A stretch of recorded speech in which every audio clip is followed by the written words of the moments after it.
Bonsoir chers téléspectateurs et bienvenue à votre émission Le Monde Inconnu sur votre chaîne Canal 2. Nous sommes ravis d'être avec vous ici ce soir pour vous entretenir une fois de plus sur la mystique de l'alimentation et la spiritualité. Et pour ce faire, je suis accompagnée du professeur Emmanuel Glipot qui est le concepteur de l'émission et à qui je vais laisser le soin de nous donner les angles les angles dans lesquels nous allons vous entretenir. Bonsoir, professeur. Bonsoir, Laura Gat. Bonsoir renouvelé à tous ceux qui sont fidèles à nous à travers cette chaîne Canal 2. Alors ce soir, toujours pour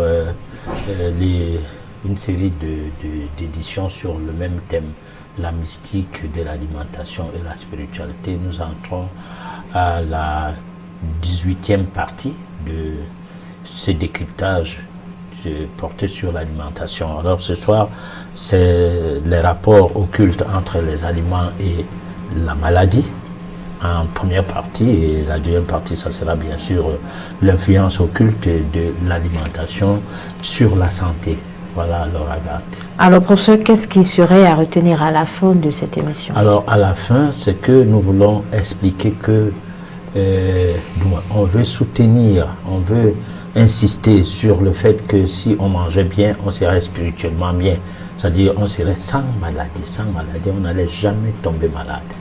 C'est parce qu'on mange mal qu'on tombe malade. Et le fait de tomber malade ou de devenir malade est un signal de non-spiritualité, quoi. On ne peut pas être spirituel et tomber malade tout le temps et se contenter du fait qu'on sait trop prier. Voilà. Nous allons passer 90 minutes avec vous, bien sûr, avec la chronique qui va se faire en deux parties. Vous aurez la réflexion de ce soir et également la possibilité de participer à votre émission en nous envoyant des messages via le numéro qui va s'afficher sur le bas de votre petit écran. Si vous êtes bien installés, mesdames et messieurs, le train va quitter la gare et le prochain arrêt, c'est la première partie de votre chronique.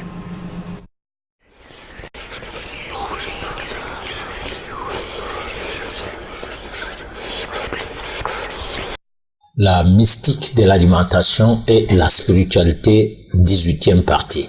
Les rapports occultes entre les aliments et la maladie. Dans ce programme concernant la mystique de l'alimentation et la spiritualité, au cours de cette édition, nous allons saisir l'occasion pour décrypter la relation occulte entre les aliments et la maladie. Nous précisons bien la maladie et non les maladies. Parce que du point de vue métaphysique, il y a d'une part la maladie et d'autre part les maladies. Une maladie, c'est lorsque le diagnostic dans sa profondeur est uniformisable. Il s'agit là d'un diagnostic holistique. Alors que lorsqu'il s'agit des maladies, le diagnostic s'est fait différemment. Prenons le cas d'une maladie qui n'est qu'un simple symptôme. À la prendre comme si elle en était une, cela entraîne des fois une grande confusion. C'est ce qui serait la cause de faux diagnostics. La méconnaissance par le corps médical officiel de comment fonctionnent les différents corps, physique, âme et esprit, est un facteur qui est la cause première du faux diagnostic. C'est pour cela que non seulement les symptômes sont des maladies, mais ils sont soignés comme tels. Le corps dans ses trois dimensions doit être nourri. Vous devez savoir ce qu'il faut pour chacune de ces dimensions. La partie physique, l'âme et l'esprit, ce qui serait meilleur pour leur alimentation. Vous devez faire attention si vous avez besoin de la longévité, surtout si vous tenez à votre évolution spirituelle. Le sérieux voudrait que vous puissiez aller dans le sens de la réclame des aliments y afférents. Il y a lieu de comprendre que la vie de chaque cellule est à prendre en compte. En mangeant, il faut dire que c'est pour vos cellules que vous mangez et non pour vous-même. Question de mieux appréhender le fait que votre existence dépend de la vie de tous ces micro-organismes tout d'abord, avant que cela ne revienne à vous de retrouver votre équilibre et ainsi que votre santé. Si vos cellules vont perdre leur santé, c'est tout le corps dans ces trois dimensions qui en deviendra malade. C'est-à-dire, en mangeant et en buvant n'importe quoi, vous exposez votre corps dans toutes ces dimensions à la dérive. Si vous mangez pour satisfaire les besoins du corps physique sans tenir compte des autres parties du corps, cela mettra en mal la vie des cellules dans leurs multiples dimensions. Un tel comportement alimentaire va écourter votre vie. En rappelant que c'est le fait de connaître comment tout ceci fonctionne que vous allez maîtriser le rapport occulte entre les aliments et la santé, voir ce qui toucherait la maladie au cas où vous ressentez qu'il y a une certaine situation de déséquilibre qui s'annonce. Dans le cadre de votre émission Le Monde Inconnu, à la 16e édition de ce même thème si cité, nous avons souligné qu'il existe d'autres manières de voir la maladie. Pour arriver à bien comprendre de quoi il s'agit, il faut abandonner les idées préconçues reçues de certains penseurs d'antan, du genre homme de Dieu ou même fils de Dieu, s'agissant de Jésus par exemple, et bien d'autres discours encore. La spiritualité a des règles, celles-ci prennent leur source dans les lois de la nature. Homme de Dieu ou fils de Dieu, cela est-il facile à comprendre, car tous nous sommes les fils du Très-Haut. Mais Dieu c'est qui d'abord? Pas question de mettre son existence en doute, mais de savoir se mettre dans la posture de quelqu'un qui a le droit. Non seulement le droit de réfléchir, mais de se doter d'une intelligence qui lui permet de ne pas se laisser berner ou se mettre à la merci des malins penseurs. Sur votre plateau du Monde Inconnu, professeur, vous parlez de faire une différence entre la maladie et les maladies. C'est vrai que dans le paragraphe suivant, vous nous donnez en une phrase ce que pourrait être. Mais j'aimerais qu'on aille un peu plus en profondeur dans cette différence de maladie et maladie. Alors, disons que la maladie dans le corps, c'est le dysfonctionnement du corps. C'est-à-dire que le dysfonctionnement là concerne la cellule. La cellule, il n'y a que la cellule. Bon, maintenant, si on parlait des virus, c'est autre chose. Mais il n'y a que la cellule. Que ça soit prokaryote, que ça soit eucaryote, il n'y a que la cellule. Professeur, un instant, vous parlez de quelle maladie? Maladie dans le sans S? Ah non, sans S. Ah d'accord. Sans S, la maladie. D'accord. Voilà, alors il n'y a que la cellule. Mhm. Alors c'est les cellules du corps. Maintenant, on les met au pluriel parce qu'il n'y a pas qu'une seule. Il y en a plusieurs, gazeux, liquides, solides et tout. Dans l'ensemble, c'est les cellules qui sont malades. Donc, en fait, vous avez une maladie. Vous avez une maladie, c'est pourquoi on dit le mal par la maladie, le mal par le corps, le mal a dit. Voilà, le mal a dit. Maladie, le mal a dit. Alors, ça veut dire que le corps, dans son aspect global, les cellules qui y sont nous parlent, nous disent des choses que nous n'écoutons pas. Par exemple, lorsqu'on a une indigestion ou on a un rejet des gaz, on va donner un nom à ça. Qu'on parlait de flatulation ou qu'on parlait de quoi, c'est un nom.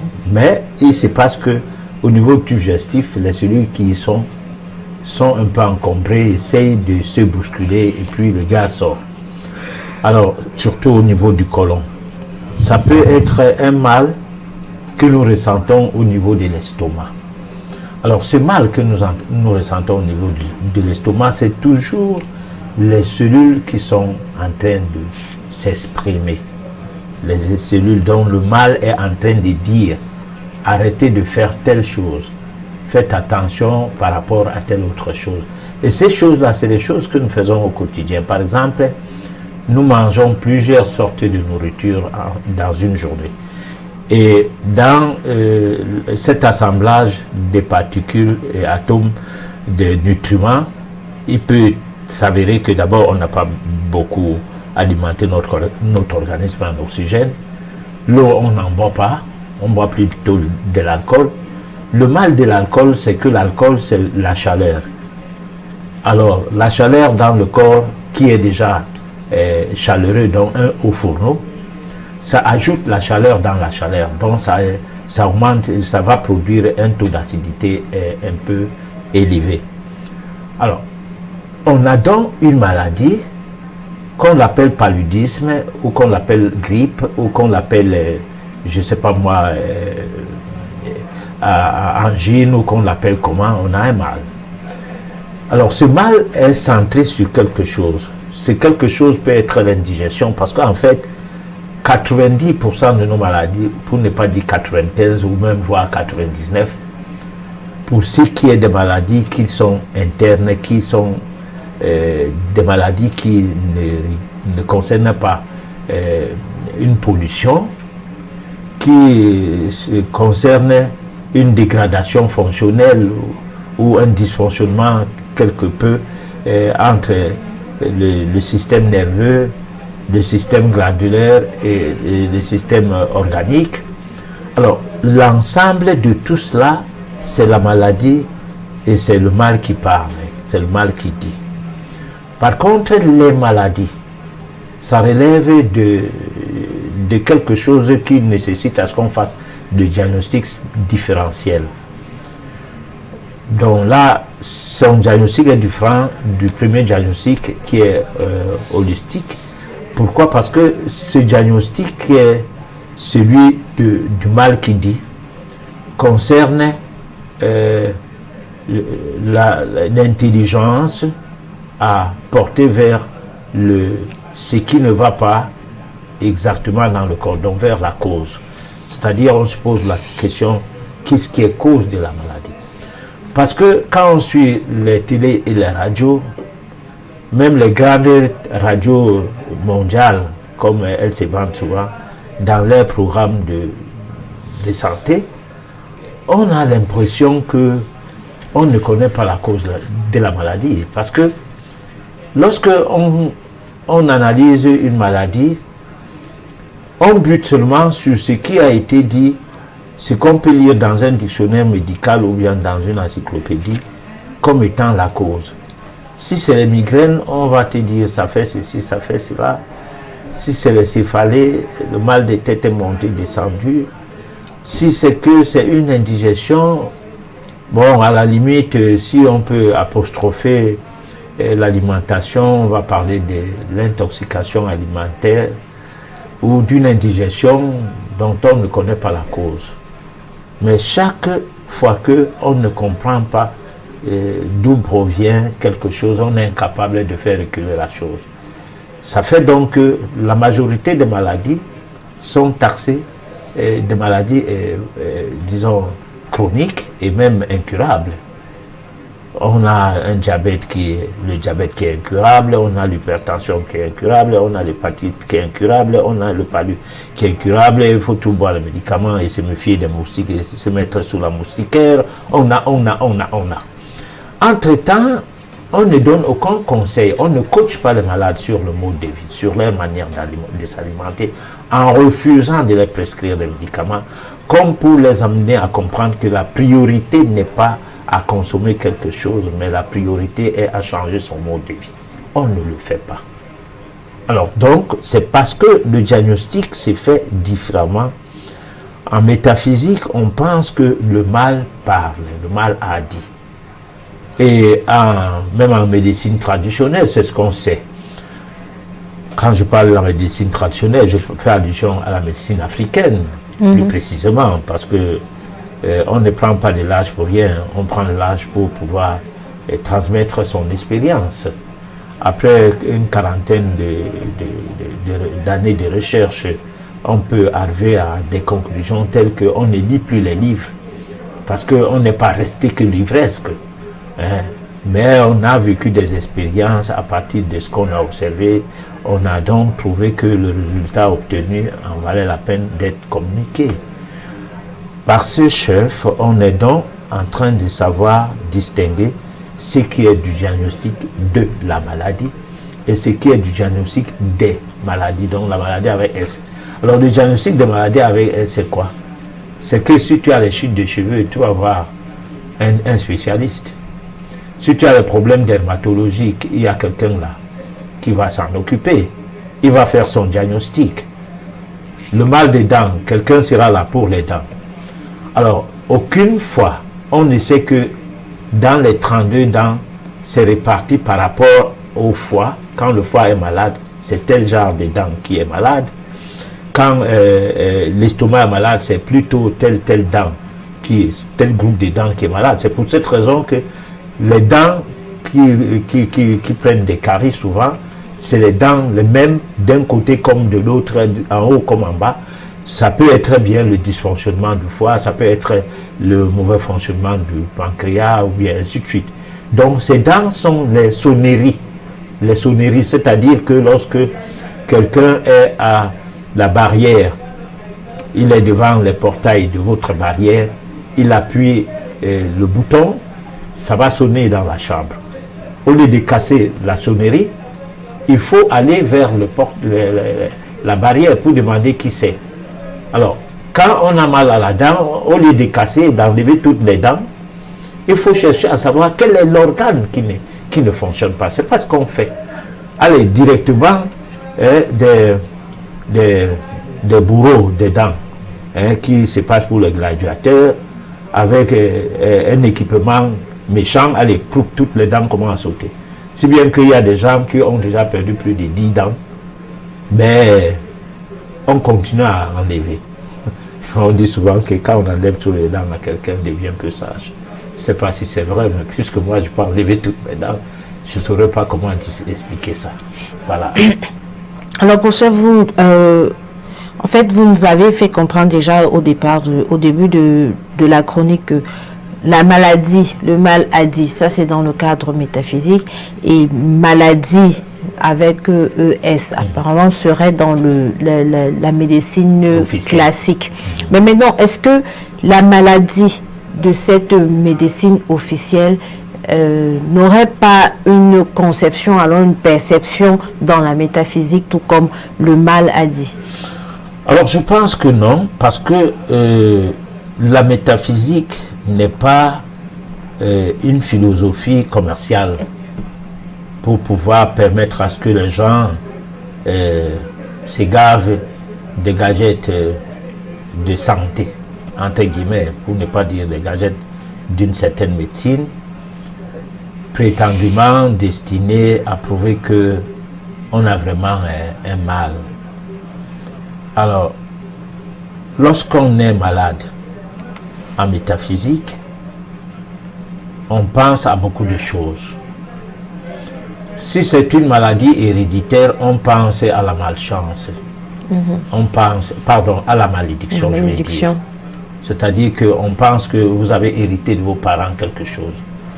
Là, ça ressemble un peu à la Bible chrétienne qui dit que jusqu'à la 4e génération, on va retourner sur votre progéniture le mal que vous aurez causé, les torts que vous aurez causés à la nature ou bien à des tierces ou contre vous-même au cours de votre existence.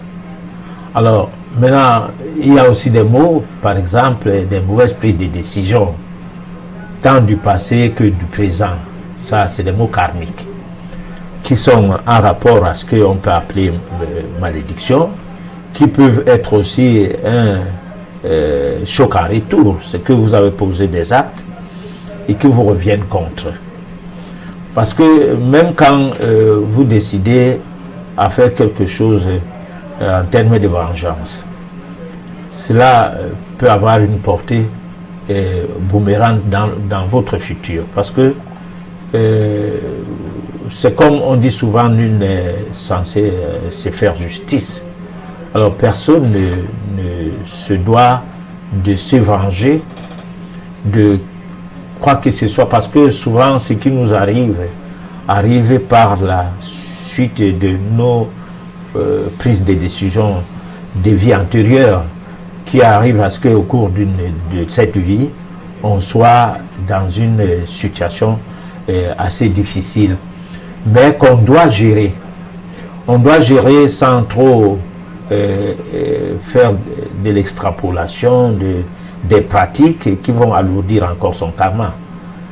Sauf si on est en train de les faire pour bluffer, mais en même temps pour se galvaniser, pour pouvoir supporter le coup. Parce qu'on peut avoir une bague, mais en fait cette bague n'agit pas. Ça ne fait rien de bon. Mais ça fait quelque chose de bien pour vous, parce que vous y croyez.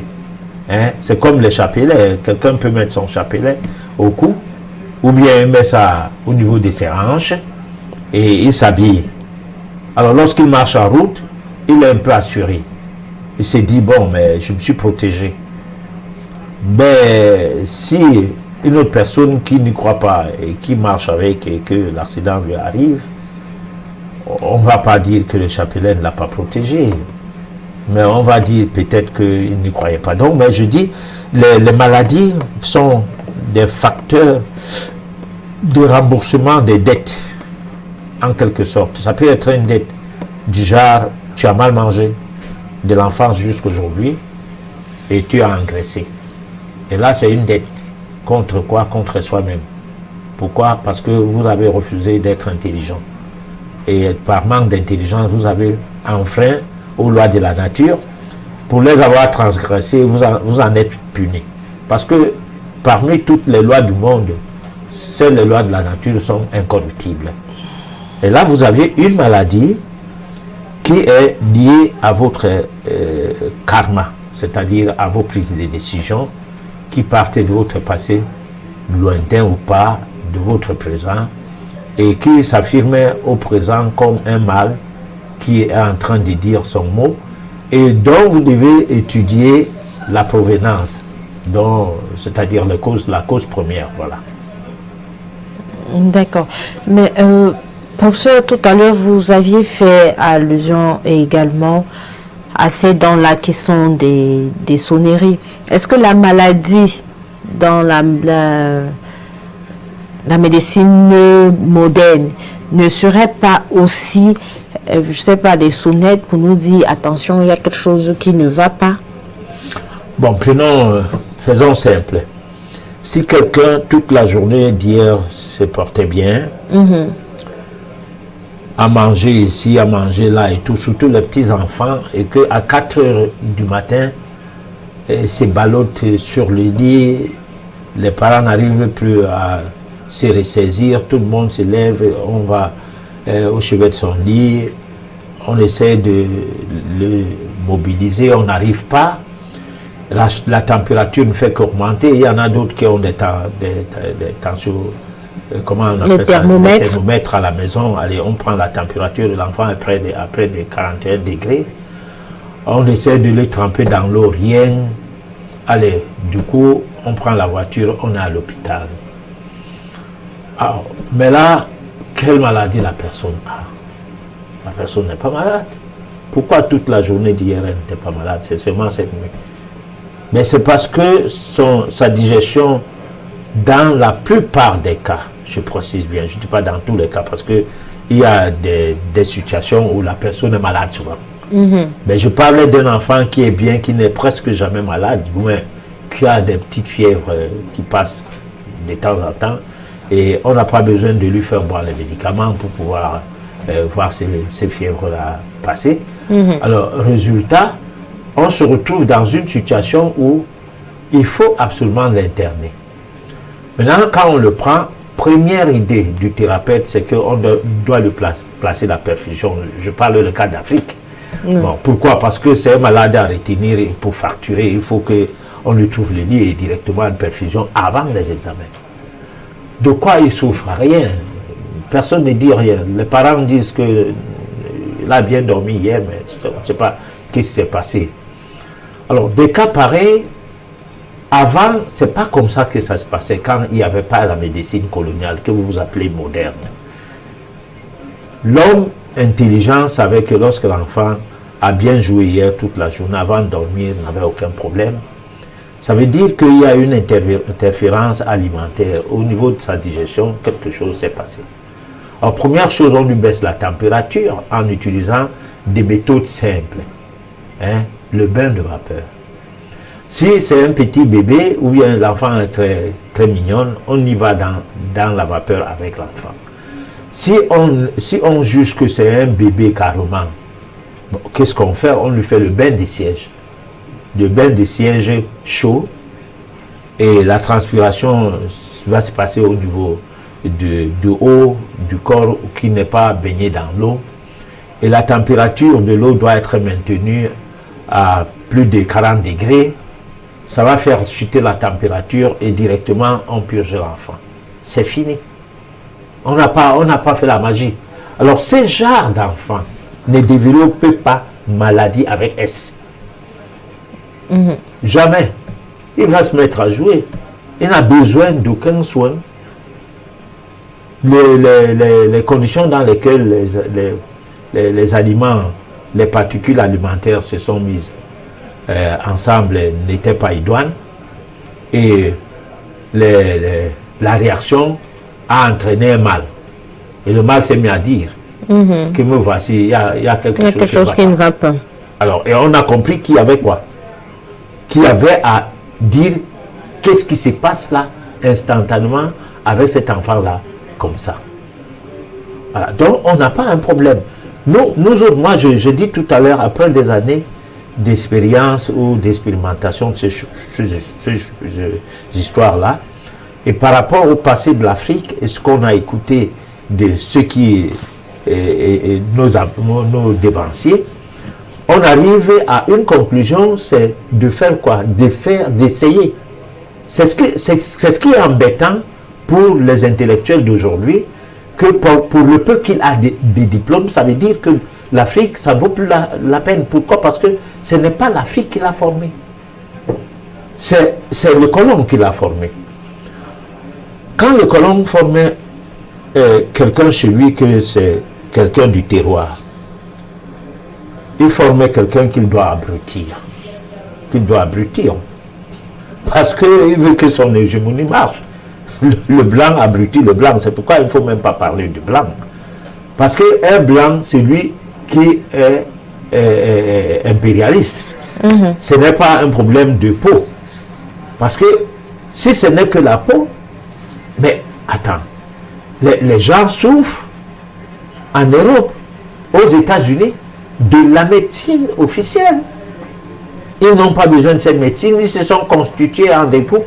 Il y a des fédérations de naturopathes qui se sont constituées de manière à tapisser tous les pays d'Europe pour se défendre. Il y a le système écologique qui est né pour essayer d'amener à ce que on change de mode de vie, mais les politiques mettent plus l'accent sur l'écosystème. On ne parle pas des nudistes, qu'en Europe, on a des gens qui se sont mis nus pour se conformer à la nature, aux États-Unis également. On ne parle pas de ça. On parle seulement de faits de serre, de ceci, de cela. Et puis, les petits Africains que nous sommes, c'est les discours-là que nous répertorions, que nous répercutons dans les télés, les radios. On a comme si on a encore les yeux fermés, les oreilles fermées, nous sommes encore des bouchers. Alors, résultat, l'enfant qui sera donc soigné de cette façon-là n'aura pas besoin de vaccin, n'aura besoin de rien, va gérer sa vie doucement jusqu'à plus de 30 ans. Hein? Et puis, bon, si c'est un garçon, parce que les garçons sont exposés aux maladies, aux IST, aux infections urinaires, régulièrement parce qu'ils s'en vont partout, ils font tout et tout. Bon, là, il est obligé de boire les antibiotiques en termes de comprimés ou prendre des injections. Mais les filles, souvent, c'est pas ça. Les filles, une fille peut atteindre 20 ans, 21 ans, et même 30 ans sans prendre des médicaments si elle a été à la base et soignée correctement. Ce qui embête chez les filles, c'est qu'elles sont trop friandises. Elles refusent de manger des nourritures capricieuses en alimentation, puisque nous sommes en train de parler de l'alimentation. Les filles, en règle générale, les filles africaines, bon, parce que je vais beaucoup plus mettre l'accent sur ça, parce que c'est ça qui m'intéresse le plus, sont friandises.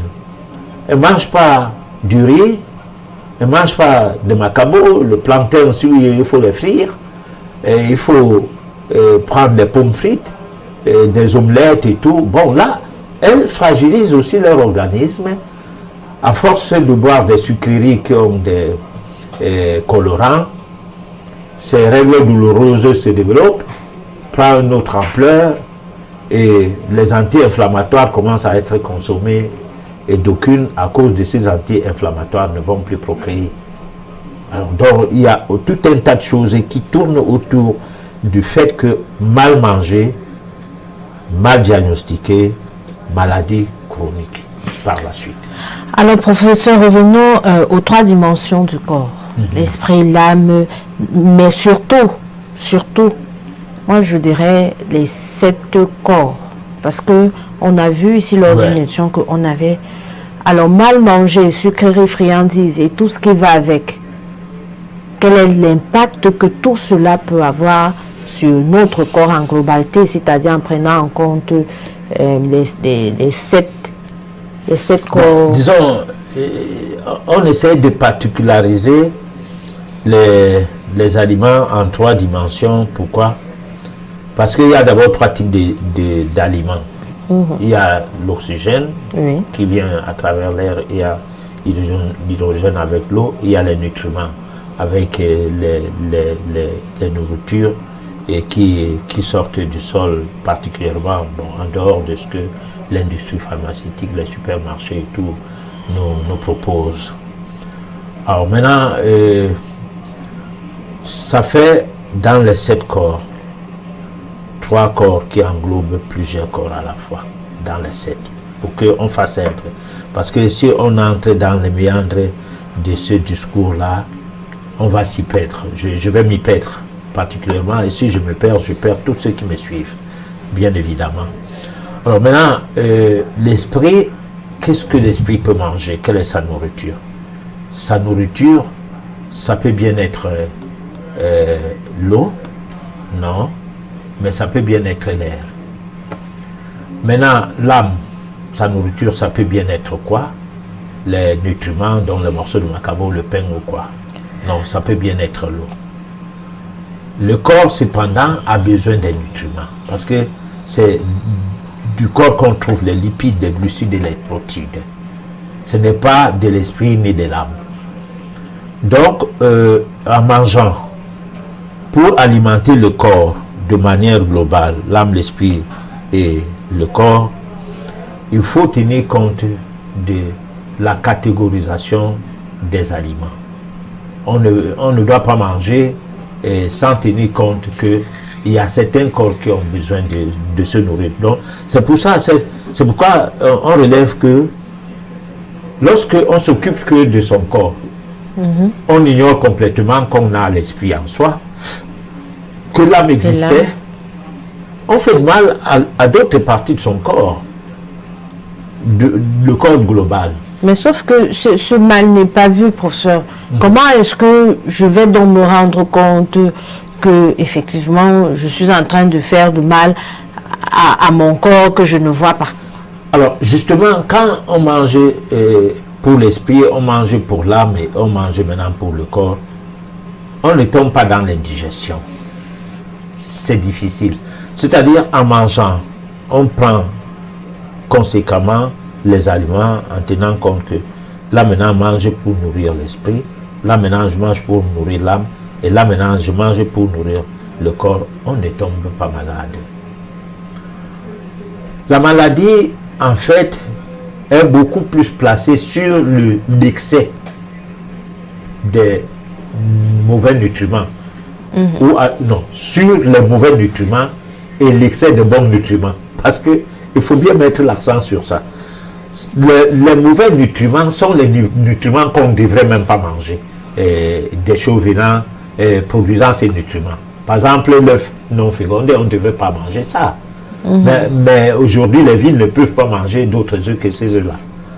Par exemple, manger des poules et des coqs qui ont fait 45 jours ou 35 jours et en sont devenus des aliments élevés dans des conditions de maltraitance terribles par rapport à ces oiseaux, ces volailles, ne devraient pas être mangés.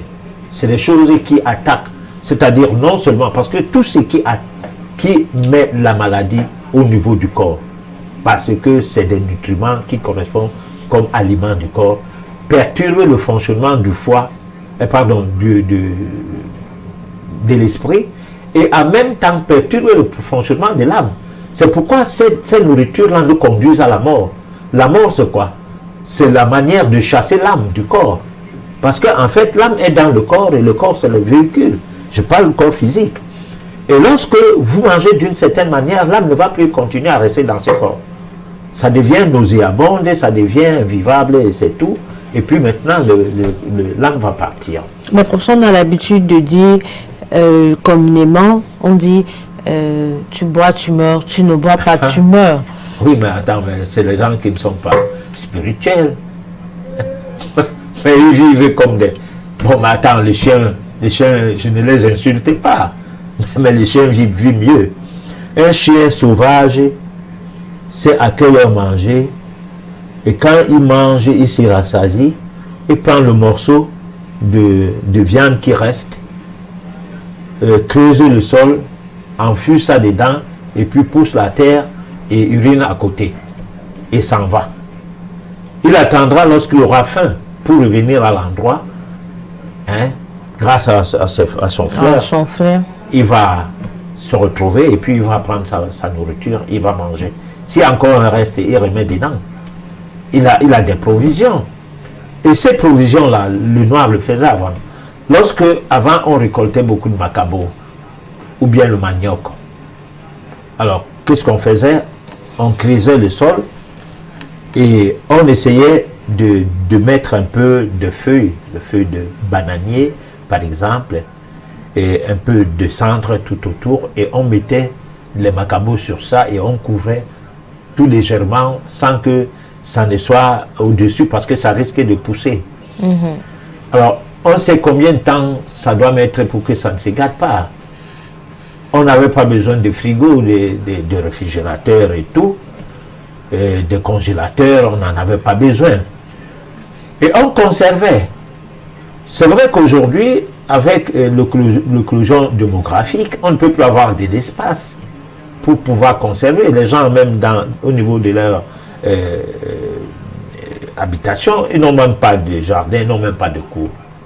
À peine toucher la barrière, à peine l'entrée, la portée d'entrée dans la salle de séjour. Et là, à partir de là, on ne peut pas conserver les choses autrement qu'en utilisant des outils dits modernes. Bon, le modernisme d'un genre. Alors, moi, je pense que la situation, c'est individuel.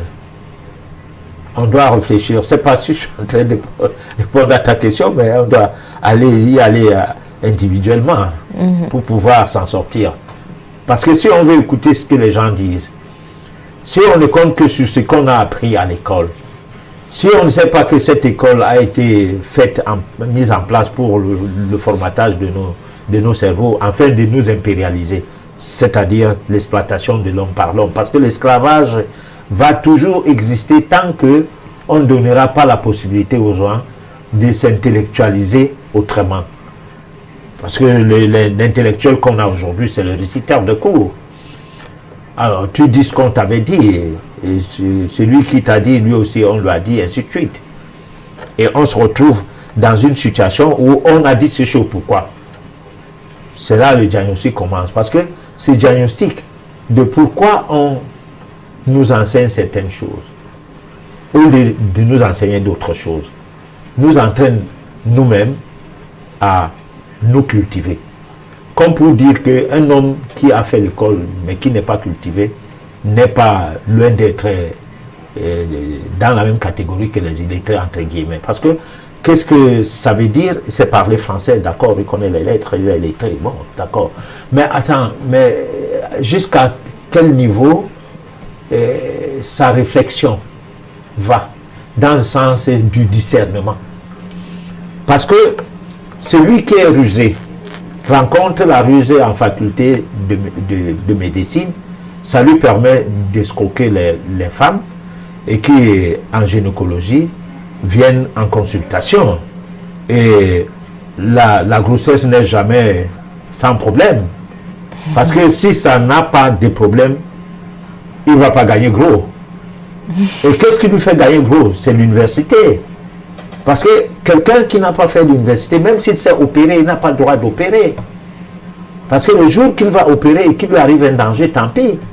Mais celui qui a fait l'université, qui a eu les diplômes de chirurgien, peut opérer chaque jour et tuer les gens sur 10 personnes, il tue 4, il tue 5, mais pourvu qu'il opère, et d'aucuns se mettent debout. Et il n'y aura aucun problème, parce que c'est pas l'accident. C'est des cas que même si on faisait comment, il mourrait. Bon, alors donc, l'école, c'est ça aussi, c'est son côté positif pour le monde moderne, entre guillemets, et surtout pour les affairistes. Mais sur le plan humain, il y a beaucoup de choses beaucoup de questions à se poser. Et ces questions-là, on ne peut se les poser que quand on est cultivé. Parce que lorsqu'on est cultivé, à un moment donné, on a appris beaucoup de choses. On a compris la vie autrement. On a l'impression que on ne vit pas pour vivre, on vit pour mourir et naître ailleurs. Donc, les choses qu'on est en train de faire ici, ça va nous retourner contre dans une autre vie. Pour voir des gens de mon âge qui souffrent des petites choses, de rien de tout, avec les possibilités qu'on peut avoir dans le social, simplement parce que j'ai brûlé mes cartes au cours des vies antérieures et sur certaines choses. Bon, et au cours de cette vie, je dois payer. Et là, je dois payer tout en étant convaincu que si je ne paye pas, ça va encore s'aggraver. Donc, la métaphysique, c'est une autre donne, hein, qui n'est pas là pour formater les cerveaux des gens, mais plutôt pour permettre à quelqu'un d'avoir une prise de position sur le bien et le mal à travers son cœur avant qu'il ne remonte au niveau de son cerveau pour se faire guider. Voilà. Alors on revient pour la suite des questions. Le temps pour nous d'écouter la deuxième partie de la chronique. L'influence occulte de l'alimentation sur la santé. La question de l'alimentation classique ou spirituelle demeure délicate. C'est un vaste sujet qui nécessite une attention particulière. Les rapports ou relations, voire les liens occultes entre les aliments et la santé, se cachent dans la manière dont les particules des aliments font vibrer les atomes de cellules du corps humain. Une bonne analyse du phénomène s'intéresse à l'envie de connaître comment fonctionnent ces vibrations de manière à aller vers ces différents types d'aliments jusqu'ici abordés, à savoir l'air, l'eau, les nutriments, qui sont d'ailleurs des produits issus de la végétation par exemple. Pour comprendre ces phénomènes, cette analyse doit aller dans tous les sens, c'est-à-dire allant du concret à l'abstrait avec pour seul objectif voir la chose alimentaire dans sa profondeur, outre le côté positif et négatif de chacun de ces aliments. Parce que chacun de nous est souvent malade, qu'il s'avère impératif que nous soyons obligés de chercher pourquoi il nous arrive d'en tomber malade. Tout commence d'abord sur le plan occulte pour se retrouver du côté psychique. Comme pour dire que l'occulte et le psychique se côtoient fermement. Ce qui veut dire que l'harmonie qui règne en nous étant rompue, il est bien normal que le mécanisme qui lie les particules des aliments à des atomes de cellules tombe en dysfonctionnement.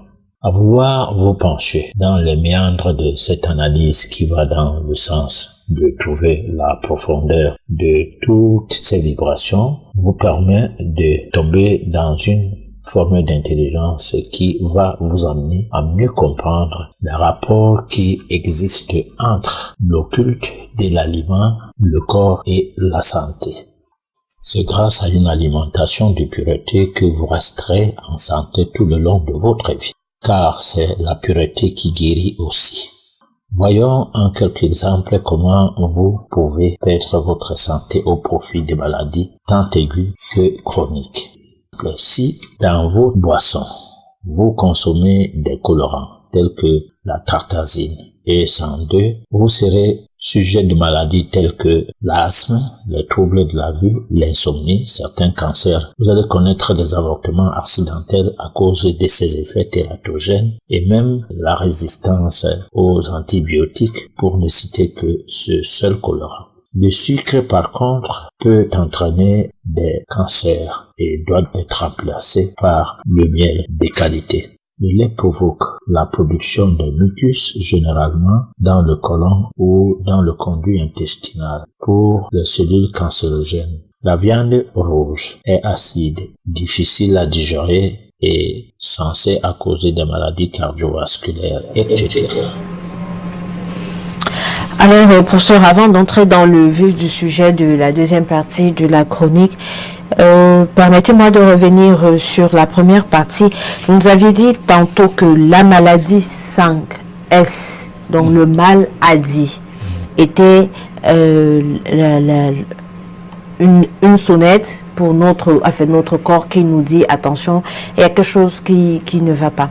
Mais j'aimerais savoir, ce corps, de quel corps s'agit-il, puisqu'on a fait allusion à l'esprit, à l'âme et au corps physique? Est-ce que la maladie n'est que l'alarme de notre corps physique, ou alors c'est l'alarme de l'âme, de l'esprit que nous ne voyons pas mais que nous avons? Alors, disons que la maladie et sa répercussion vient s'agripper au corps physique. Mais la maladie commence par le psychisme. C'est-à-dire, ça commence quelque part dans le subtil, dans le supraconscient, c'est-à-dire dans ce qu'on ne voit pas. Il y a des mécanismes, parce que lorsque on parlait de malédiction, c'est une forme de maladie occulte. On ne la voit pas et on ne regarde pas le corps. Mais sauf qu'on subit cette maladie dans son quotidien. On peut peut-être avoir des ouvertures avec des amis. C'est vous qui trouvez un dossier peut-être qui est censé être le vôtre. C'est vous qui conduisez une équipe, mais à la fin, on vous écarte, on prend quelqu'un qui est moins bon et on le met devant. Et puis quand on le met devant, c'est même tout le monde qui sait qu'on l'a mis devant parce que vous n'avez pas la chance. C'est ce qui s'est dit. Puisque même celui qui est devant, il sait qu'il est devant, mais il ne vous vaut pas.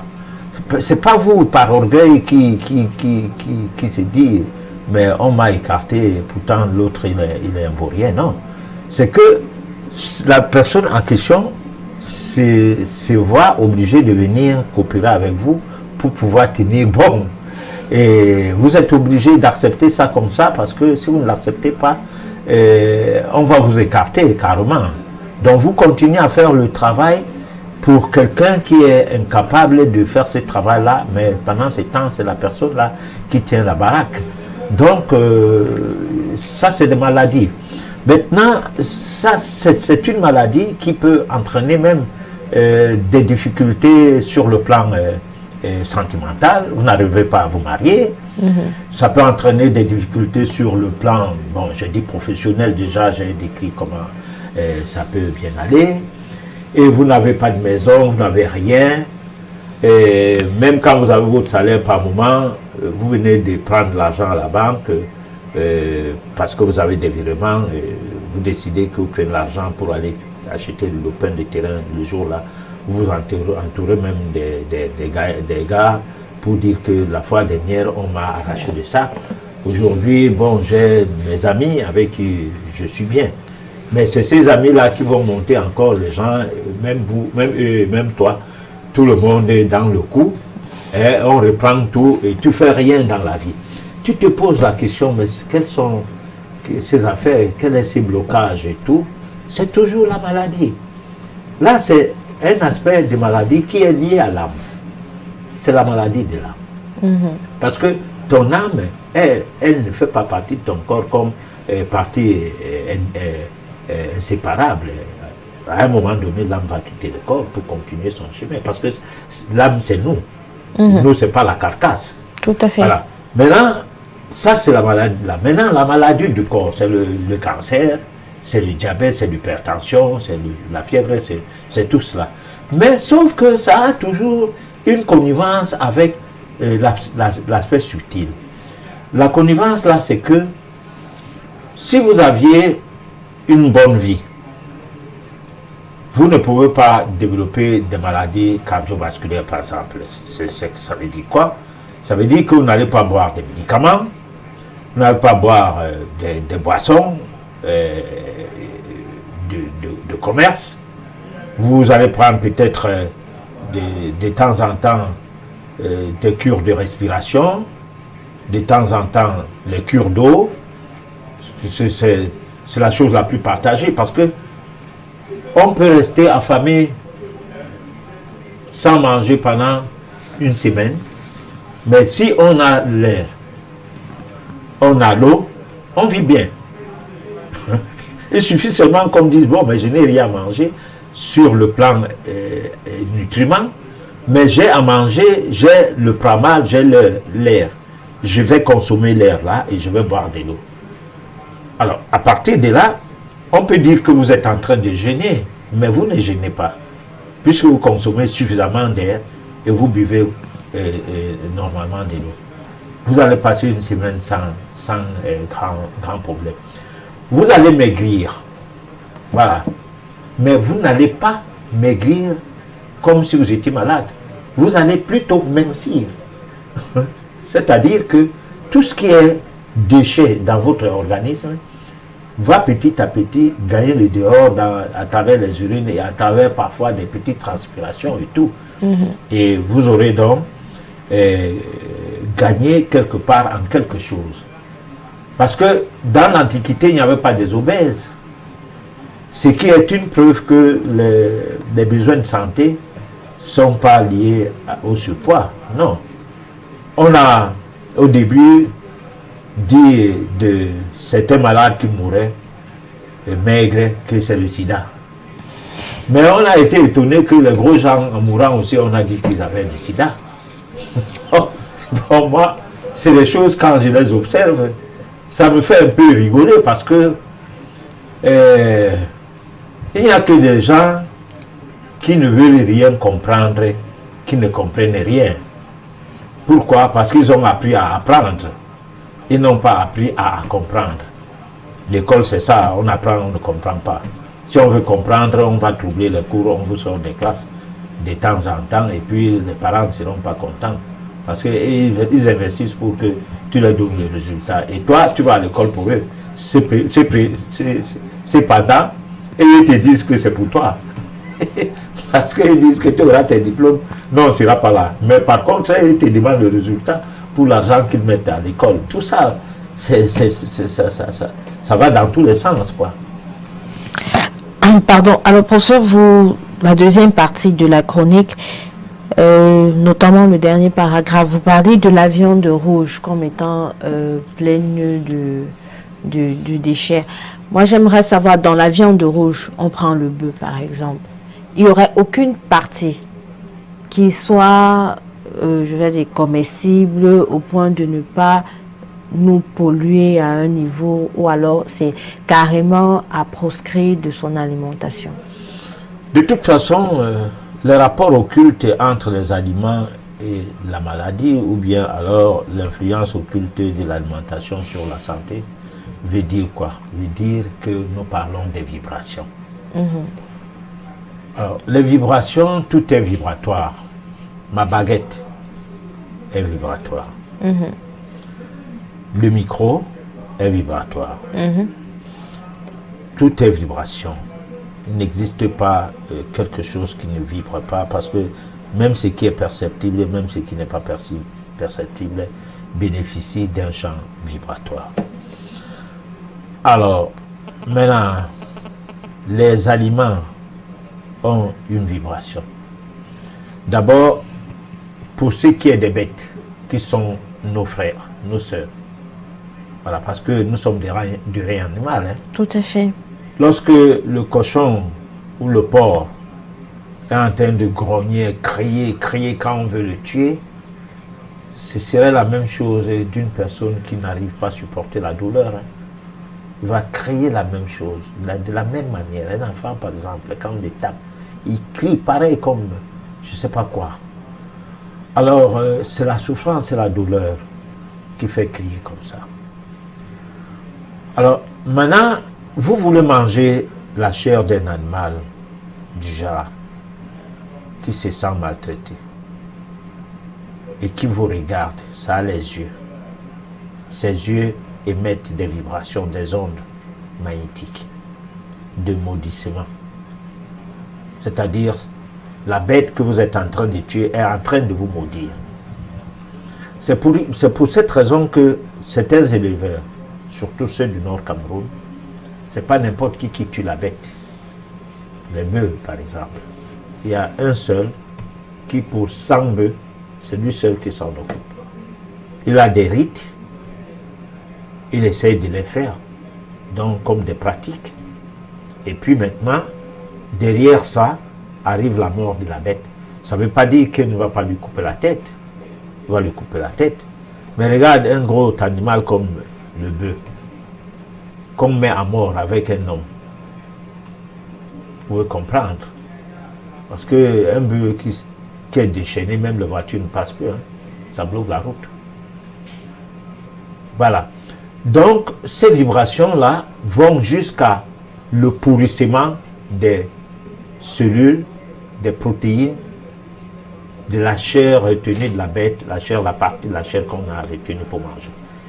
Et ça va englober toute la carcasse, toute la bête. C'est pour cette raison que, au jour d'aujourd'hui, dans certaines sociétés, l'abattage s'est fait à l'aide d'un équipement, d'un appareillage. Lorsque les animaux vont dans cette chaîne, ils ne savent pas qu'est-ce qui les attend.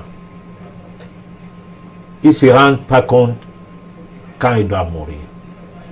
C'est vrai qu'il y a là derrière ça un système où c'est un broyeur, dans une machine, où on vient portant l'animal avec les pelles de caterpillar, et puis on vient déverser dans ce broyeur avec les os et tout, ça traverse.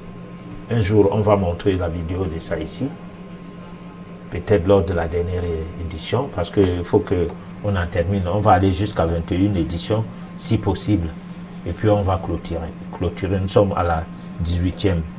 Mais si ça ne va pas aller, on va s'arrêter bientôt. Parce que sinon, ça sera redondant. Les gens vont croire qu'on n'a rien d'autre à faire, seulement à parler de l'alimentation. Mais sauf qu'il n'y a pas quelque chose d'aussi important pour la spiritualité et pour la métaphysique à dépasser l'alimentation. Parce que lorsqu'on veut faire l'imposition des mains, on doit avoir une hygiène de vie qui commence par un mode alimentaire adéquat. Parce que vous ne pouvez pas avoir vous-même des particules néfastes dans votre organisme et que vous imposez les mains à des gens, puisque l'imposition des mains veut dire, pour du vrai, la transmission de fluide magnétique, d'où le magnétisme. Alors, lorsque vous imposez dans les mains, comme ça se fait dans les religions, pour bluffer les gens, on a une grosse croix, on a planté ça sur la tête de quelqu'un, on le renverse, on croit qu'il est tombé parce qu'on doit poser la croix, alors qu'on lui a fait du mal. Là, c'en est une chose. Mais lorsque on soulève les mains pour poser ça sur quelqu'un, on se doit pur. Et là, dans la pureté, on a d'abord un champ magnétique très, très développé. C'est pourquoi je disais que l'animal qui est maltraité ne peut pas vous donner une viande pure, même quand bien même la viande n'est pas pure, du fait que les protéines vont mourir de leur belle mort et vous serez en train de manger la mort, à la place de quoi vous pensez vivre avec. Là, c'en est une chose. Mais parlant des vibrations et parlant de ce qui relève de la question à répondre, les viandes, que ce soit rouge, bleu ou jaune, c'était juste un exemple. Bon, toutes les viandes ont de mauvaises vibrations, et sauf aussi que les vibrations vont de degré en degré. Parce que quand on dit que lorsqu'on mange la viande du lion, c'est pas le jour là qu'on devient malade, qu'on a la gale. Chez nous, les Bantous, particulièrement chez les Bassa, ça veut dire ce que ça veut dire, c'est que l'observation qui a été faite va dans le sens que ce n'est pas une bonne viande. Comme pour dire qu'il y a d'autres viandes, on les mange, on n'a pas la gale. Mais peut-être la gale est moins grave que la d'autres. Oui. Donc, ça se comprend, voilà. Alors, vous parlez également du lait. Ouais, alors le lait, c'est d'abord, on a toujours parlé de ça ici, là. Si nous parlons des rapports occultes dans ce qui est des vibrations de ce que nous consommons, et par rapport à l'alimentation, on va d'un côté, on parlait des maladies, ceci, cela, les gens ne peuvent pas comprendre. Le lait, c'est quelque chose à proscrire. Lorsqu'on rentrait dans l'histoire du lait, c'est après la Deuxième Guerre mondiale, la Première Guerre mondiale, que le lait a pris de l'ampleur en Europe. Particulièrement en France. Parce que c'est tout ce qu'on pouvait donner. La famine s'abattait sur les gens. Il ne faut pas confondre l'alimentation de substitution à l'alimentation spirituelle ou à l'alimentation de la vie. Le lait, c'est une alimentation de substitution. Je m'explique. D'abord, c'est un produit qu'on ne consomme pas à l'état. Là encore, ça passe. Mais quand bien même on consommait le lait à l'état, on doit tenir compte du fait que le lait est fait pour le petit de la vache, le veau, qui pèse à la naissance environ 25 kg. La pesanteur des particules de ce lait vibre sur des ondes, sur des longueurs d'onde, de manière à ne pas aller dans le même sens, ou bien à faire, comment je peux dire, aller dans le même sens que les vibrations de l'enfant de l'homme, du bébé de l'homme. Parce qu'il faut qu'une femme ait au moins 1,90 m et qu'elle ait à peine au moins 150 kg pour faire un bébé de 6 kg. Alors, donc le bébé de l'homme ne peut pas dépasser 6 kg facilement. Tout à fait. Mais comment on va prendre quelque chose destiné au bébé de l'autre de 25 kg pour mettre ça sur un bébé de 4 kg?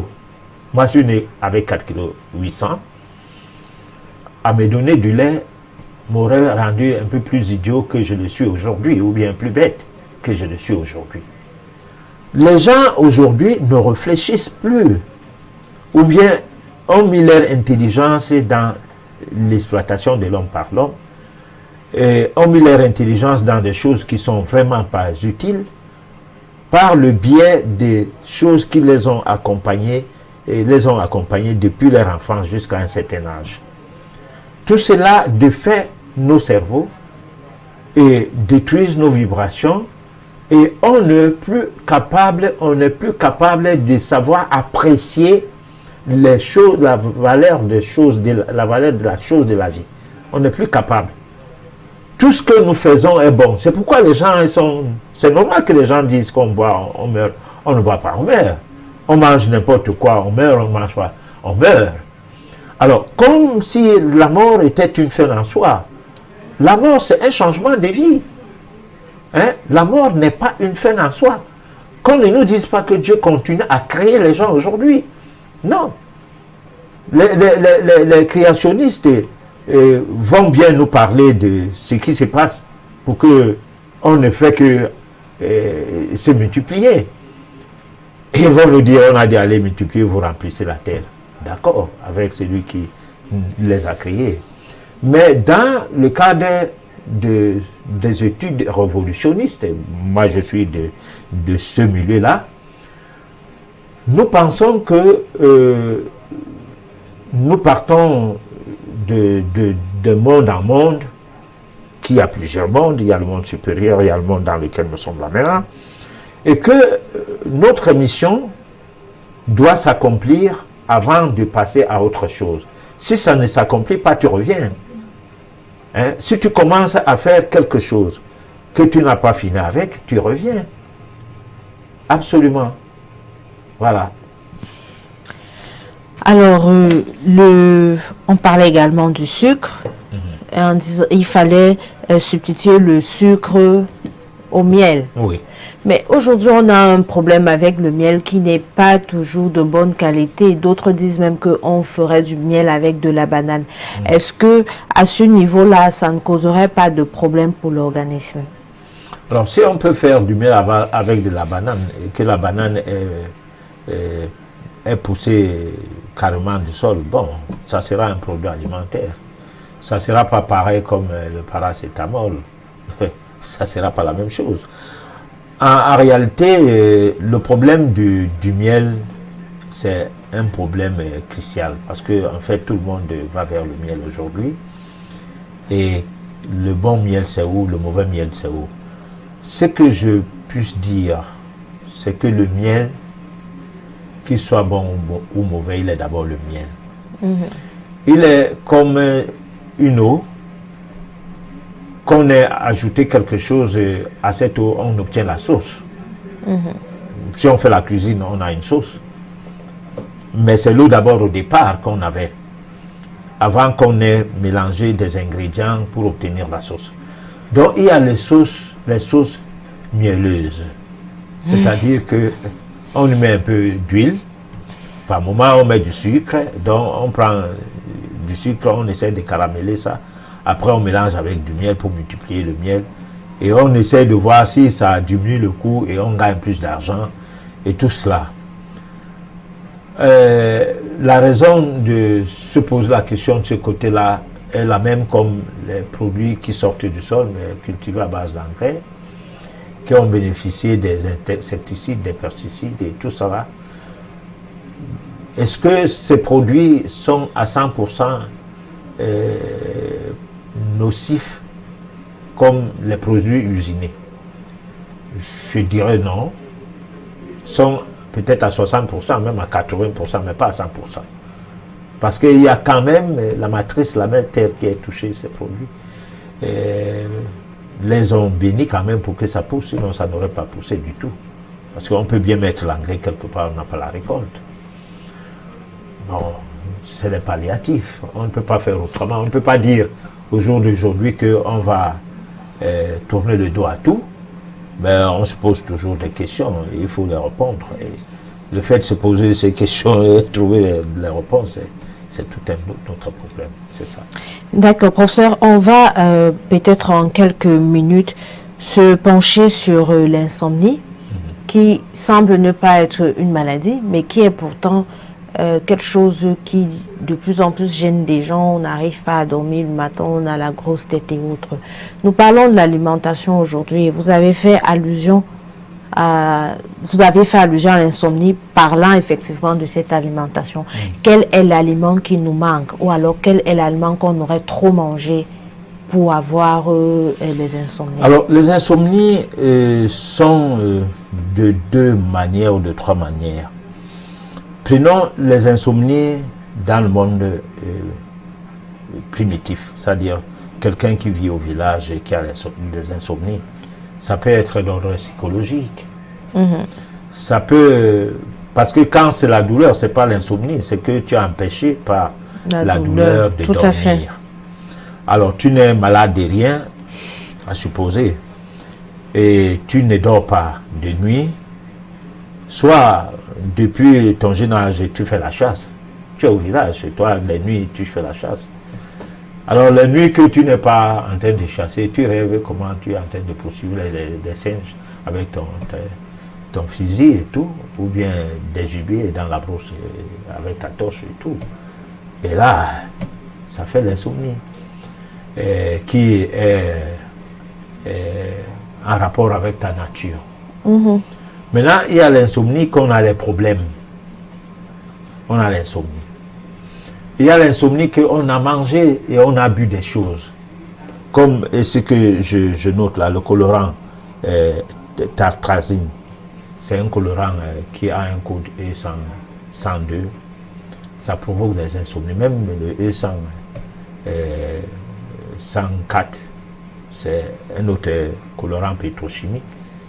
Ça provoque l'insomnie. Que l'on retrouve dans les boissons que nous appelons les jus. Alors, je ne les cite pas. L'important pour moi, c'est que les gens sachent ce que je vais dire. Je les amène à être curieux. C'est pour leur intérêt. Je n'ai pas affaire avec les produits industriels. Ça ne me concerne pas. Si moi, je ne peux pas les boire pour que je sois bien, que je puisse venir travailler comme on fait ce petit travail ce soir, moi, ça me plaît comme ça. si quelqu'un veut les boire pour se retrouver au lit de l'hôpital perfusé pendant des mois, c'est tant mieux. Sans ça, les hôpitaux ne tourneraient pas. Donc il faut faire un monde avec tout de ce monde-là. Mais parlant de la métaphysique et étant dans une émission où nous disons entre Dieu et vous, il n'y a pas d'intermédiaire, où nous disons à travers cette émission, on doit en faire de nos téléspectateurs des gens affranchis.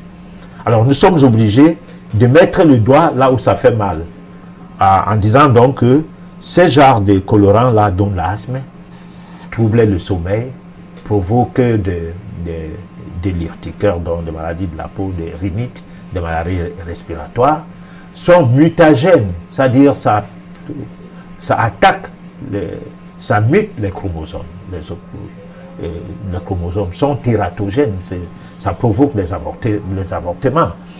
Alors, et sont même de nature à faire en sorte que on n'est plus capable de prendre les antibiotiques et qu'il y ait des résultats. Aujourd'hui, les antibiotiques ne sont plus automatiques. Nous disaient les Occidentaux que les antibiotiques ne sont plus automatiques. Mais ils ne disent pas que il y a plein de choses qui font que les antibiotiques ne peuvent même plus agir. Quand bien même l'antibiotique, c'est un mot comme ça pour le commerce, mais ça a quand même joué son rôle pendant des siècles. Les poules qu'on soigne pendant les 35 jours, on les soigne 30 jours aux antibiotiques. Les bœufs qu'on pique les antibiotiques en cas de tel ou tel problème que le vétérinaire ait constaté. Tous ces antibiotiques que nous mangeons dans les viandes mettent notre corps en souche de résistance en antibiotiques, y compris donc les sucreries et tout. Donc on ne comprend pas aujourd'hui pourquoi certaines maladies sont devenues chroniques, complètement chroniques, et on ne comprend même pas le fond de la chose en essayant de faire un peu, en regardant un peu au rétroviseur ce qui se passait un peu avant le début de ces antibiotiques-là et ce qui se passe aujourd'hui. Sinon, la peste de l'Espagne, je ne sais pas moi, après la Deuxième Guerre mondiale, aurait décimé toute la population s'il n'y avait pas d'antibiotiques. Voilà. Alors, professeur, mais on va aller un peu plus parce que le temps commence. L'insomnie, qu'est-ce que je dois prendre pour pouvoir y remédier, étant donné que j'aurais peut-être mal mangé ou alors parce que j'aurais des problèmes psychologiques. Mais si on reste dans le cadre d'avoir mal mangé, puisque nous parlons d'alimentation. Alors on doit d'abord faire la détox, boire beaucoup d'eau, prendre des produits à base de végétaux qui permettent à ce qu'on élimine, qu'on vide le tube digestif, et puis maintenant on prend les feuilles de corosol, c'est tout. Quelques feuilles de corosol chaque nuit, chaque soir avant de dormir, une douzaine de feuilles pour 2,5 litres d'eau, on chauffe et puis on boit deux verres. On va dormir à force de faire ça, on va réguler son système nerveux, et le système cérébral, le sommeil va commencer à venir. Et bien sûr, on fait attention à tout ce qu'on mange. Oui, on commence maintenant à faire plus attention à ce qu'on mange. D'accord. On va proposer à nos téléspectateurs la réflexion de ce soir et on revient juste après pour la suite de votre émission. Moi, je connais le problème puisque j'ai mangé des tonnes et des tonnes de carottes râpées. Alors imaginez, si on râpait une vache vivante ou votre chien. Mais c'est atroce, c'est horrible. 98% de ce qu'on achète est toxique aussi bien en supermarché qu'en boutique traditionnelle. Et même en pharmacie. Il faut regarder les réalités en face. Même le bio n'est que prétexte pour vendre toujours plus dans ce système de consommation, de surconsommation. Mais ce n'est pas pour notre santé en fait. Autrefois, de l'Antiquité au Moyen-Âge, on se nourrissait sainement avec des fruits naturels de notre terre nourricière, de notre terre-mère. Grâce à une sous-alimentation et une bonne malnutrition saine à base de racines, de feuilles, d'insectes et de quelques rongeurs, les anciens, nos aïeux, vivaient en moyenne 30 ans. Ben, c'était bien. Il n'y avait pas besoin de maison de retraite ou de séjours prolongés dans les hôpitaux. qui n'existait pas d'ailleurs. 70% des enfants mouraient en bas âge. Ça aussi, c'était bien, puisque ça résolvait le problème éthique de l'avortement et de la surpopulation. Les gens étaient heureux, autrefois. Ils mouraient de faim, mais ils étaient heureux. Ils souffraient de maladies, mais ils étaient heureux. Ils mouraient de la peste et du choléra, mais ils étaient heureux quand même. Quand une personne était maigre, autrefois, elle n'était pas obèse, ce qui prouve que la maigreur est le meilleur traitement naturel contre l'obésité. Et c'est gratuit. Hélas, de nos jours, au XXIe siècle, on ne peut pas se nourrir aussi bien que nos lointains ancêtres. C'est plus possible maintenant. On ne peut pas. Par exemple, on n'a pas assez de racines à ronger à cause de la surpopulation citadine. De plus, dans nos villes, on a de moins en moins d'arbres avec racines à ronger. Nos cousins, les Québécois, connaissent bien le problème, puisqu'ils réclament toujours plus d'érables à sucer. Mais non, on préfère implanter de nouveaux supermarchés plutôt que de planter de nouveaux érables. Au XXIe siècle, la seule nourriture saine, sans aucun danger, aussi bonne pour le corps que pour l'esprit, devinez ce que c'est? Eh bien, c'est le prana.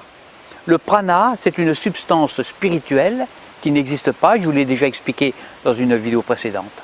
Le prana nourrit aussi bien le corps que l'esprit. Le prana se trouve dans l'air et dans le cosmos, jusque dans les étoiles. On l'inspire par le nez ou alors par le sommet du crâne. Il passe dans les poumons et puis ensuite il est distribué dans le sang pour irriguer d'énergie divine la totalité de notre corps. D'un point de vue étymologique, inspirer vient du latin in, ça veut dire dans, et spirer c'est esprit. L'esprit rentre en soi, il rentre en nous, et expirer ça veut dire qu'on meurt. C'est-à-dire que l'esprit sort de notre corps. Donc quand on inspire, on fait entrer en soi l'esprit avec une majuscule, et quand on s'imprègne de Dieu en fait, et l'inspiration c'est aussi, oui, le fait de se remplir les poumons, mais aussi de trouver l'inspiration, c'est recevoir quelque chose de transcendant. C'est recevoir nos muses par exemple, c'est-à-dire l'esprit, donc Dieu. Alors le prana, c'est la nourriture des anges, des esprits, des entités et des dieux. Chez les dieux grecs, on l'appelait ambroisie, c'est la nourriture des immortels. Le prana est la nourriture principale des gens qui meurent de faim.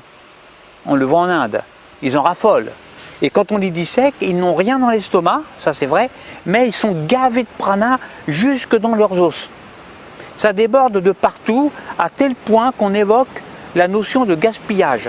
Parce que le prana, ok, c'est bien, mais en abuser, ça craint quand même. Le prana se trouve partout, aussi bien en plein désert qu'en haute mer, partout. C'est pas cher et pas besoin de l'ingurgiter par la bouche, puisqu'il s'inspire par le nez et nos orifices naturels et même surnaturels. Par chez nous, il y a peu de gens qui connaissent cette nourriture divine et saine. C'est dommage, parce que depuis quelque temps, on mange de moins en moins pour tendre vers une nourriture vidée de sa substance. Alors moi qui suis expert en yaourtologie, depuis une quarantaine d'années déjà, eh bien j'ai étudié de près l'histoire et l'évolution du yaourt au fil des siècles. Eh bien au début, le yaourt ne coûtait pas cher, mais était riche en lipides, glucides, protides. Aujourd'hui, nos yaourts sont à 0% de lipides, 0% de glucides. Moins il y a de substances dans le yaourt, plus il coûte cher.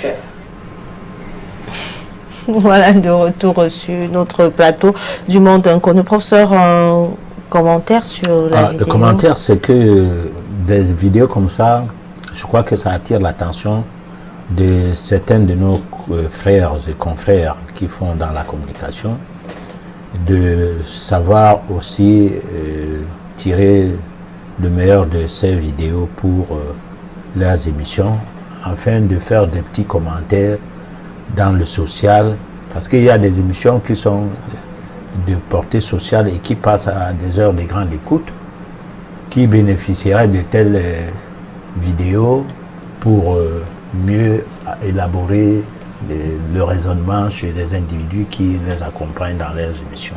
C'est pour cette raison que je pense que notre apport n'est pas inutile quand même. Voilà.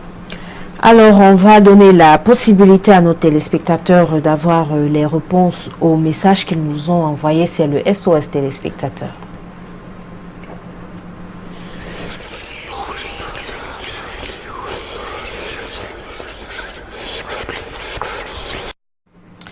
Bonsoir, merci de demander au professeur Niek la cause d'une angine persistante et comment la soigner. C'est Blaise qui nous écrit. Hors antenne. Parce que là, ça nécessite que je lui pose des questions, mais elle n'est pas là et on n'est pas au téléphone. Comme ça, elle appelle, et la personne appelle Blaise, quoi. Il appelle hors antenne demain. On va discuter pour comprendre son angine, parce qu'il ne faut pas laisser croire qu'on sait tout. Alors, Ahmed voudrait savoir, encore une fois, que faire pour lutter contre les repas de nuit et que faire après que cela soit arrivé. Hors antenne. Alors, besoin des conseils du jus ou conduite à tenir. Et quand je dors, c'est comme si j'étais mort quand je me réveille. C'est à ce moment-là que je reprends connaissance. Mais là, il dort profondément, pendant que les autres ont l'insomnie. Alors, on a Monsieur Doudou du Sénégal qui voudrait savoir comment est-ce que se protéger des esprits maléfiques avec du citron.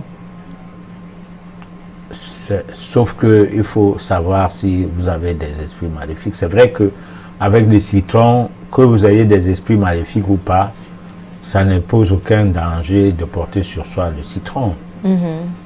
On peut avoir le citron au chevet de son lit, pas forcément sous l'oreiller, mais au petit coffret.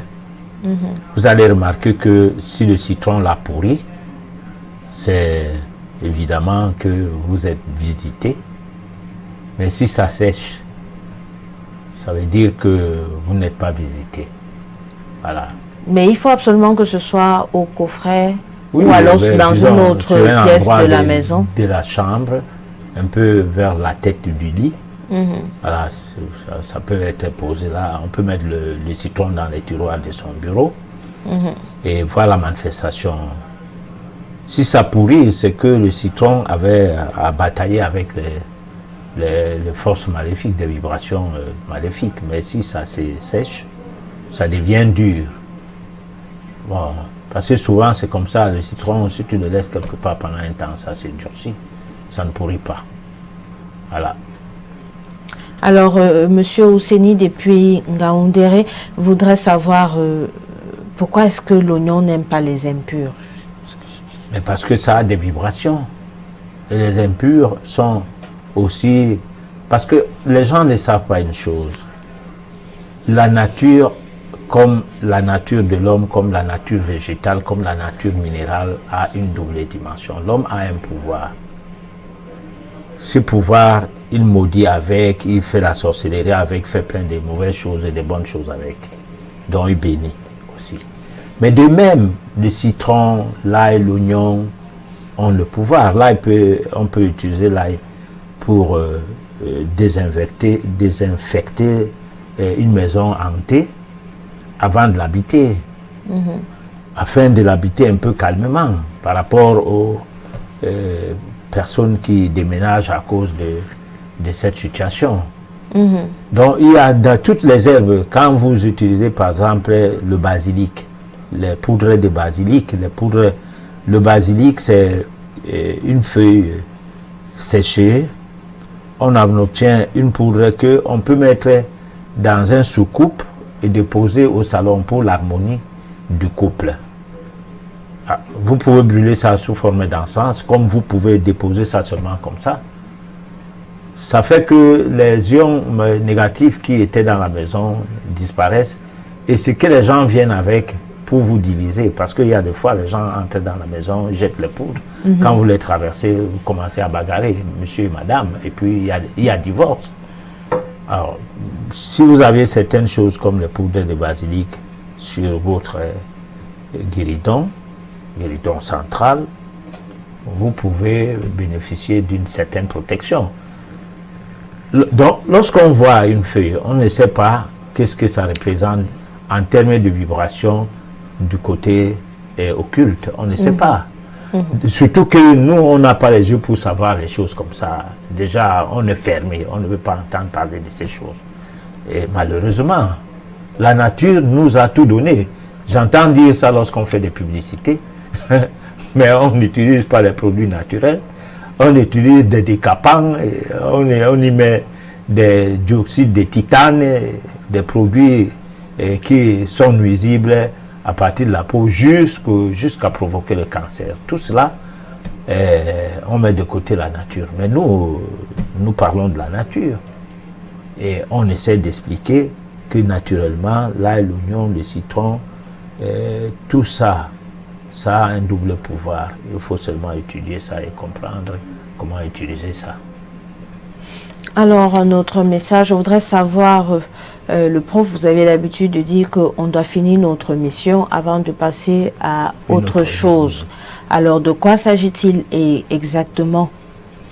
Alors, la mission, prenons par exemple Copernic qui dit pour la première fois que la Terre est ronde et qui était enseignant à l'université de Rome et qui avait écrit son livre et ne l'avait pas publié, qui après qu'il soit retraité est allé publier les documents et Rome est venu le tuer. Quand on dit Rome, c'est la papauté. Est venu comme pour le tuer, on a trouvé qu'il est mort, ça fait 2 mois. Alors, on n'avait personne à tuer. Le livre, parce qu'il y avait une époque, si vous dites des choses qui ne plaisent pas à ceux qui avaient l'idée juste venant de Dieu. C'est pourquoi je parlais des diplômes réciteurs de cours, parce que c'est comme ça a commencé. On disait la terre est carrée, interdit de dire la terre est ronde. On disait le sang ne circule pas. Galilée, le père des pharmaciens, disait la terre, le sang ne circule pas. Deuxième ère de notre siècle. Quand tu disais que le sang circule, on te mettait au bûcher. On te brûle. Carrément. Parce que tu as contredit un Dieu de la science.